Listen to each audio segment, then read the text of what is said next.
how to be a successful small business owner. So look, I've been there. I know definitely what it's like to be a small business owner. You're wearing 101 hats. You're doing everything yourself. You may have a team or not. Some of your team may appreciate what you're trying to do. Other ones might just be clocking hours and trying to collect a paycheck. It is tough. If things are going wrong, you can't really call up a competitor and say, hey, what are you doing to get through this? Our sales are down this month. They're not going to answer you. So what I can do is I can encourage you to check out bestbusinesscoach.ca, and here's why. We've done all this research into what does science show, what does the scientific research show helps small and medium-sized businesses be successful. And we found that there are 8 critical success factors. So they are self-efficacy, strategic planning, market intelligence, marketing strategy, sales strategy and skills, strategic planning, business operations, business intelligence. Sorry, I had a brain fart there because I went out of order. But if you go to bestbusinesscoach.ca, you can see the research and more information on each of those. But ultimately, what you really need to do as a small business is, if you're already established and you have your niche, you've figured out product market fit, now you need to make sure that things like your staff, that they're running at peak performance, that you've got documentation around the best way to do everything, how to answer the phone, even as simple as how to make a cup of coffee, right? Like, because I remember when I was in Africa, here's a bit of a story. I remember when I was in Africa, I was traveling around Kenya and Uganda, and I remember this restaurant I went to, it was Botanical Garden Hotel something, and they had this great spaghetti, and I was staying with my girlfriend at the time and her family, eating very local type food, and that was great, but I just had enough goat meat for a while, and I just wanted some comfort food. And so I went to this hotel and I had this great spaghetti. And so a few days passed and I wanted it again. I go back to this hotel and the spaghetti had a red sauce the first time I got it, and then when I got it the second time I had a green sauce. And so when I asked the waiter told me that there was a different chef. And then I went back another night and the spaghetti was different again. And so the spaghetti depended on who was cooking. It wasn't that business's spaghetti, if that makes sense. So if you're trying to be a successful small business owner, first of all, thank you for the hard work that you do.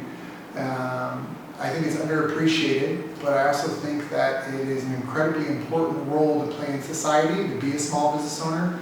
I think we have a huge part to play. And so really, I've done my best. We have a podcast. I've interviewed hundreds of business experts, marketing experts, experts of all different types of business.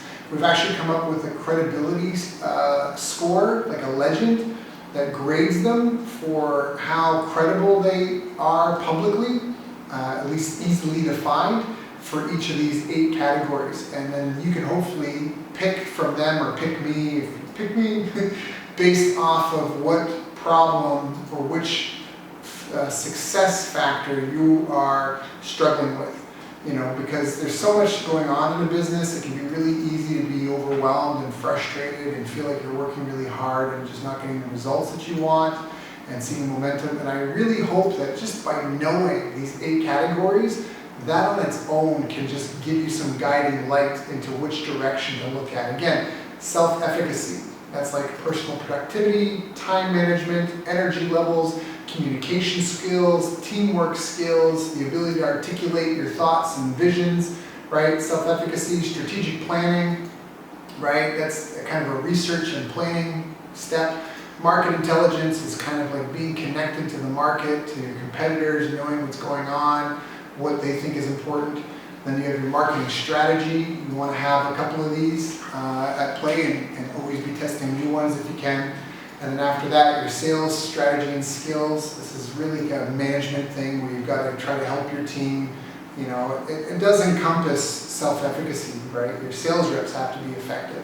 But do they even have the skills in your type of selling? Do they have the product knowledge? These people skills. What is the strategy? Are you trying to sell one-on-one, one-to-many, from a stage, via webinar, sales page, and then after that, money management. You can have everything else going in your favor, but if the money's being poorly managed, the business can go belly up. And then after that, business operations stuff, like legal compliance, HR compliance, hiring plans, training plans for staff, performance reviews, meeting schedules. How do you guys share standard operating procedures, right? Like all that stuff is under business operations. And then business intelligence is the dashboards that you, in the feedback loops you set up to know how you're doing.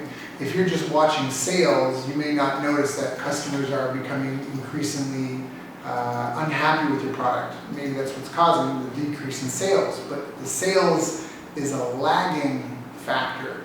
That the satisfaction you can find out much faster, you know? So what I mean is, like, if they're happy and loving it, they might buy more and refer their friends, and so your sales will go up, but it will go up after they're happy, right? After that's happened. So business intelligence is about tracking different performance indicators and knowing how they feed into the whole. So again, if you want more information, go check out bestbusinesscoach.ca. Between our success research and the expert interviews and our own programs and services available and the credibility tables and stuff, hopefully you can find what you need to get you to your next level.